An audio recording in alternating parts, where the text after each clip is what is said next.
पाठ 5 चिट्ठियों की अनूठी दुनिया। लेखक है अरविंद कुमार सिंह। जन्म है 11 जुलाई 1962। जन्म स्थान है बरवारीपुर, सुल्तानपुर, उत्तर प्रदेश। अरविंद कुमार जी इस लेख के आधार पर ये बताना चाहते हैं कि किस तरह से चिट्ठियों की दुनिया अनोखी है। आजकल का ज़माना व्हाट्सएप, मोबाइल आदि का ज़माना है, लेकिन एक ज़माना था जब व्यक्ति डाकिये का इंतज़ार करता था कि कब मेरी चिट्ठी आएगी और उसे सहज अर्थात संभाल कर रखता था। इस लेख में चिट्ठियों की महत्ता के बारे में बताया गया है। आइए लेख की शुरुआत करते हैं। पत्रों की दुनिया भी अजीबोगरीब है और उसकी उपयोगिता हमेशा ही बनी रही है। पत्र जो काम कर सकते हैं वे संचार का आधुनिकतम साधन नहीं कर सकता है।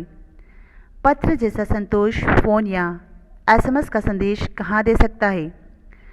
पत्र एक नया सिलसिला शुरू करते हैं और राजनीतिक, साहित्य तथा कला के क्षेत्रों में तमाम विवाद और नई घटनाओं की जड़ भी पत्र ही होते हैं। दुनिया का तमाम साहित्य पत्रों पर केंद्रित है और मानव सभ्यता के विकास में इन पत्रों ने अनूठी भूमिका निभाई है। लेखक कहते हैं कि पत्रों की दुनिया तो अजीबोगरीब है। पहले के ज़माने में कबूतर, घोड़े आदि साधनों के माध्यम से अपना संदेश पहुंचाया जाता था, पर एक ज़माना आया जब डाकिया होने लगे और वह चिट्ठी के माध्यम से अपना संदेश एक स्थान से दूसरे स्थान तक पहुंचाने लगे। अब यातायात के साधन इतने अधिक हो गए हैं कि चिट्ठियाँ जल्दी ही अपने गंतव्य स्थान पहुंच जाती है, अर्थात उसकी उपयोगिता हमेशा ही बनी रहती है। पत्र जो काम कर सकते हैं वे संचार का आधुनिकतम साधन नहीं कर सकता है। बात बिल्कुल सही है कि जो पत्र जो काम कर सकते हैं वे नए ज़माने के साधन नहीं कर सकते हैं। पत्र जैसा संतोष फ़ोन या एसएमएस का संदेश कहाँ दे सकते हैं। अभी जो मोबाइल फ़ोन आदि पत्रों जैसा संतोष हमें नहीं दे सकते हैं। राजनीतिक, साहित्य तथा कला के क्षेत्रों में तमाम विवाद और नई घटनाओं की जड़ भी पत्र ही होते हैं। लेखक कहते हैं कि राजनीतिक में क्या उथल पुथल हुई वो हमें पत्र ही बता सकते हैं। यदि हमारे पास पत्र है तो हमें इसकी जानकारी प्राप्त हो सकती है। साहित्य के क्षेत्र में क्या उतार चढ़ाव आया, कला के क्षेत्र में क्या बदलाव आया, ये सब जानकारी हमें चिट्ठियों के माध्यम से ही प्राप्त हो सकती है। दुनिया का तमाम साहित्य पत्रों पर केंद्रित है और मानव सभ्यता के विकास में इन पत्रों ने अनूठी भूमिका निभाई है। तमाम का अर्थ होता है बहुत, अनूठी का अर्थ होता है अनोखा। पुरानी सभ्यता एवं संस्कृति के बारे में भी हम पत्रों से ही जानकारी प्राप्त कर सकते हैं कि पुराने ज़माने में क्या हुआ होगा। पत्रों का भाव सब जगह एक सा है, भले ही उसका नाम अलग अलग हो। पत्र को उर्दू में खत, संस्कृत में पत्र, कन्नड़ में कागज, तेलुगु में उत्तरम, जाबू और लेख तथा तमिल में कड़ित कहा जाता है। पत्र यादों को सहज कर रखते हैं, इसमें कोई संदेह नहीं है। हर एक की अपनी पत्र लेखन कला है और हर एक के पत्रों का अपना दायरा। दुनिया भर में रोज करोड़ों पत्र एक दूसरे को तलाशते तमाम ठिकानों तक पहुंचते हैं। आगे देखिए कि पत्रों का भाव सब जगह एक सा है। हमारे देश में अलग अलग इलाकों में अलग अलग भाषाएं बोली जाती है, इसलिए पत्रों को अलग अलग नामों से पुकारा जाता है। जैसे पत्र को उर्दू में खत, संस्कृत में पत्र, कन्नड़ में कागज, तेलुगु में उत्तरम, जाबू और लेख तथा तमिल में कड़ित कहा जाता है, अर्थात पत्रों के अलग अलग नाम हैं।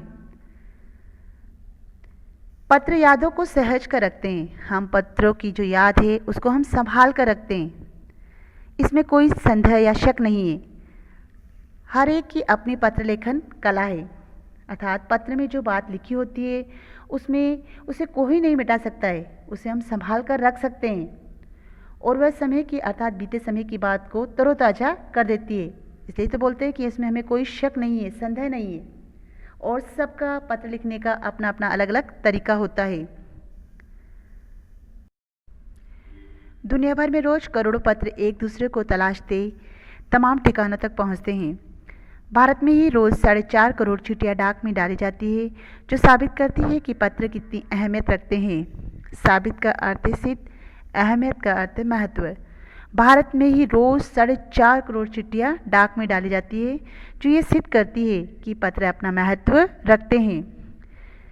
पंडित जवाहरलाल नेहरू ने सन 1953 में सही कहा था कि हजारों सालों तक संचार का साधन केवल हरकारे या फिर तेज घोड़े रहे हैं। उसके बाद पहिए आए, पर रेलवे और तार से भारी बदलाव आया। तार ने रेलों से भी तेज गति से संवाद पहुंचाने का सिलसिला शुरू किया। अब टेलीफोन, वायरलेस और आगे रेडार दुनिया बदल रहा है। पंडित जवाहरलाल नेहरू ने सन 1953 में सही कहा था कि हजारों साल तक संचार का साधन केवल कौन थे? पहले के ज़माने में राजा अपने दूत भेजते थे। संदेशवाहक होते डाकिये की तरह काम करते थे। दूत के द्वारा ही संदेश पहुंचाया जाता था। फिर घोड़े आए। उसके बाद यातायात के साधनों में वृद्धि हुई। एक जगह से दूसरी जगह पर संदेश पहुंचाना बहुत ही आसान हो गया। जब हिंदुस्तान में रेलवे का आविष्कार हुआ, तब इलेक्ट्रॉनिक तारों से काफ़ी बदलाव आया।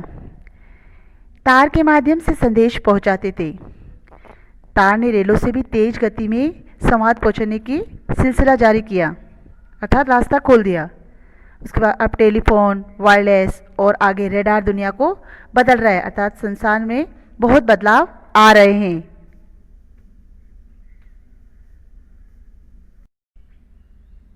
आगे देखिए, पिछली शताब्दी में पत्र लेखन ने एक कला का रूप ले लिया। डाक व्यवस्था के सुधार के साथ पत्रों को सही दिशा देने के लिए विशेष प्रयास किए गए। पत्र संस्कृति विकसित करने के लिए स्कूली पाठ्यक्रमों में पत्र लेखन का विषय भी शामिल किया गया। भारत ही नहीं, दुनिया के कई देशों में यह प्रयास चले और विश्व डाक संघ ने अपनी ओर से भी काफ़ी प्रयास किए। विश्व डाक संघ की ओर से 16 वर्ष से कम आयु वर्ग के बच्चों के लिए पत्र लेखन प्रतियोगिताएं आयोजित करने का सिलसिला सन 1972 से शुरू किया गया। ये सही है कि खास तौर पर बड़े शहरों और महानगरों में संचार साधनों के तेज विकास तथा अन्य कारणों से पत्रों की आवाजाही प्रभावित हुई, पर देहाती दुनिया आज भी चिट्ठियों से ही चल रही है। फैक्स, ईमेल, टेलीफोन तथा मोबाइल ने चिट्ठियों की तेजी को रोका है, पर व्यापारिक डाक की संख्या लगातार बढ़ रही है। लेखक कहते हैं कि 100 वर्षों में पत्र लेखन ने एक कला का रूप ले लिया है। शताब्दी का अर्थ होता है 100 वर्ष। 100 वर्षों से पत्र ने क्या ले लिया? एक कला का रूप ले लिया है। आजकल पत्र लेखन की को ही सीखा भी जाता है। पत्र लेखन की क्रिया जो इसको है सीखा भी जाता है। आजकल पत्रों का लेखन क्रिया को बहुत सुधारा गया है। इसके लिए नए नए प्रशिक्षण शुरू किए गए हैं और पत्रों को सही दिशा देने के लिए कुछ खास प्रयास भी किए जा रहे हैं। पत्र परंपरा पत्र लिखने की जो अर्थात शिक्षा क्षेत्र में स्कूलों पाठ्यक्रमों के विषय के रूप में भी शामिल किया गया है। पत्रों को पाठ्यक्रम में भी शामिल किया गया है। भारत ने दुनिया में कई देशों में ये प्रयास किए जा रहे हैं, जिससे बच्चे भी इस कला से अवगत हो सके, पत्र कला में वह निपुण हो जाए। हम देखते हैं कि भारत में बहुत सारे पत्र लेखन की प्रतियोगिताएं होती है। जो बेहतरीन प्रदर्शन करता है उसे पुरस्कार या इनाम दिया जाता है। डाक संस्था भी काफ़ी ध्यान देती है। डाक संस्था क्या है? डाक संघ है जो अपनी ओर काफ़ी प्रयास कर रही है। वो भी विश्व डाक संघ की ओर से 16 वर्ष के जो कम आयु वाले बच्चे उनको प्रतियोगिता रखी जाती है। उन्हें क्या बताया गया है कि पुरस्कृत किया जा रहा है। और ये कब शुरू हुआ? 1972 में यह शुरू किया गया। 1972 में इस लेखन को शुरू किया गया है। और पत्र लेखन के विचारों में ज़्यादा से ज़्यादा प्रयास किए जाए, ये हर वर्ष होता है। यह हर वर्ष किया जा रहा है। आपने देखा होगा कि जैसे देहाती दुनिया आज भी चिट्ठियों से ही चल रही है, लेकिन आजकल जो देहाती लोग हैं, जो गांव के लोग हैं, वह इतनी उनके पास सुविधाएं नहीं होती है, क्योंकि गांव के लोग ज़्यादा पढ़े लिखे नहीं होते हैं। उनके पास सुख दुख की सुविधाएं भी नहीं होती है, इंटरनेट जैसी सुविधा भी नहीं होती है, जैसा कि आपने देखा होगा वहाँ। और लेकिन वो तो अभी भी चिट्ठियों से ही उनका गुजारा चल रहा है। वे चिट्ठियों के माध्यम से ही अपने संदेशों को भेजते हैं। फैक्स, ईमेल, टेलीफोन तथा मोबाइल ने चिट्ठियों की तेज़ी को रोका है, लेकिन फैक्स फैक्स आज भी वहाँ चिट्ठियाँ ही चल रही है, लेकिन फैक्स जो डॉक्यूमेंट्स, जो भी प्रमाण पत्र वे तुरंत भेज देता है, उसे बोलते हैं फैक्स। ईमेल के जरिए पूरी दुनिया अपने संदेश को भेज देती है। इन सभी साधनों ने थोड़ा चिट्ठियों पर क्या लगा दी है, रोक लगा दी है। चिट्ठियों पर अभी रोक लगा दी है। व्यापारिक डाक की संख्या लगातार बढ़ रही है, लेकिन आपने देखा कि व्यापारिक लोग अपना संदेश चिट्ठियों के माध्यम से ही भेजते हैं कि क्या सामान मंगवाना है, क्या मंगवाना है, क्या भिजवाना है, वो चिट्ठियों के माध्यम से ही ज़्यादातर काम करते हैं। जहाँ तक पत्रों का सवाल है, अगर आप बारीकी से उसकी तह में जाए तो आपको ऐसा कोई नहीं मिलेगा जिसने कभी किसी को पत्र न लिखा या न लिखवाया हो, या पत्रों का बेसब्री से जिसने इंतज़ार न किया हो। लेखक कहते हैं कि जहाँ तक पत्रों का सवाल है, बहुत ही बारीकी नज़र से आप देखोगे तो पाओगे कि तह, अर्थात तह का अर्थ होता है गहराई, तह का अर्थ होता है गहराई। जिस गहराई में आप जाओगे तो आपको ऐसा कोई नहीं मिलेगा जिसने अपनी ज़िंदगी में कभी पत्र न लिखा हो। ऐसा कोई व्यक्ति नहीं मिलेगा जिसने दुनिया में कभी किसी को पत्र न लिखा हो, न पत्र का इंतज़ार न किया हो। पत्रों का इंतज़ार वे बड़ी बेसब्री से करते हैं। हमारे सैनिक तो पत्रों का जिस उत्सुकता से इंतज़ार करते हैं उसकी कोई मिसाल ही नहीं है। एक दौर था जब लोग पत्रों का महीनों इंतज़ार करते थे, पर अब वह बात नहीं।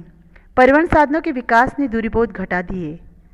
पहले लोगों के लिए संचार का इकलौता साधन चिट्ठी ही थी, पर आज और भी साधन विकसित हो चुके हैं। लेखक कहते हैं हमारे सैनिक तो पत्रों का जिस उत्सुकता से इंतजार करते हैं, अर्थात जो सैनिक अपने घरों से सीमा तक डटे हैं, हमारी सीमा पर डटे हुए हैं, हमारी रक्षा कर रहे हैं, जो अपने रिश्तेदारों के पत्रों का इंतजार करते हैं, ये बहुत सुंदर उदाहरण है। बहुत बेचैनी से अपने घर वाले के पत्रों का इंतजार करते हैं। जब लोग पत्रों का महीनों इंतजार करते हैं, पर अब वह बात नहीं है। महीनों इंतजार इसलिए कि महीनों इंतजार से लग जाते हैं कि पत्रों के पहुंचने में ही इतना समय लग जाता है कि उन्हें महीनों तक इंतजार करना पड़ता है। लेकिन अब यातायात के साधनों से पत्र एक जगह से दूसरी जगह आसानी से पहुंचाए जा सकते हैं।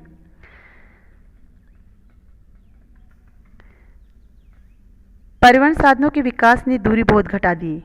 अब वह बात नहीं है कि परिवहन के साधनों के विकास बहुत दूरी घटा दी है। कैसे? आजकल अनेक प्रकार के साधन उपलब्ध हो चुके हैं, जैसे मोबाइल, फैक्स, इंटरनेट आदि। इन साधनों के माध्यम से हम आसानी से या सरलता से अपने संदेश को पहुंचा सकते हैं। तो इसने साधनों के विकास की दूरी ने, परिवहन के साधनों ने क्या कर दिया है, महीनों इंतजार नहीं करना पड़ेगा। अब हमारा संदेश जल्दी ही पहुंच जाएगा। पहले लोगों के लिए संचार का इकलौता साधन चिट्ठी थी। पहले लोगों के लिए संचार का अकेला इकलौता होता है, इकलौता का अर्थ होता है अकेला साधन, एकमात्र साधन चिट्ठी ही था। चिट्ठी के माध्यम से ही वे अपने संदेश को पहुंचाते थे, जिसमें समय अधिक लग जाता था। पर आज और भी साधन विकसित हो चुके हैं, जैसे भी बताया, मोबाइल है, फैक्स है, इंटरनेट है, ईमेल है। इनके माध्यम से हम आसानी से, सरलता से अपने संदेश को पहुंचा सकते हैं, भेज सकते हैं। आगे देखिए,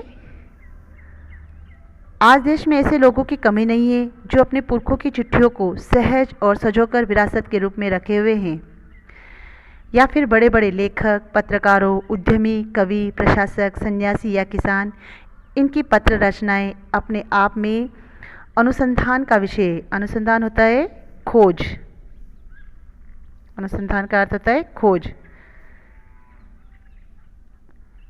आज देश में ऐसे लोगों की कमी नहीं जो अपने पुरखों होते हैं पूर्वजों, जो अपने पूर्वजों की चिट्ठियों को संभाल कर विरासत के रूप में रखे हुए हैं, एक खजाने के रूप में रखे हुए हैं। जैसे बड़े बड़े लेखक है, पत्रकार है, उद्यमी है, प्रशासक है, सन्यासी है, किसान है। इनके द्वारा लिखे गए पत्रों को पढ़ेंगे तो जानेंगे कि एक बहुत बड़ी खोज है, ये एक बहुत बड़ी खोज है। और इससे हम जानेंगे कि पुराने ज़माने के बारे में जानेंगे कि वह किस तरह से थे, किस तरह से रहते थे, और उस समय किस तरह से कार्य हुआ करते थे। इन सब की जानकारी हमें इन पत्रों के माध्यम से ही प्राप्त कर सकते हैं।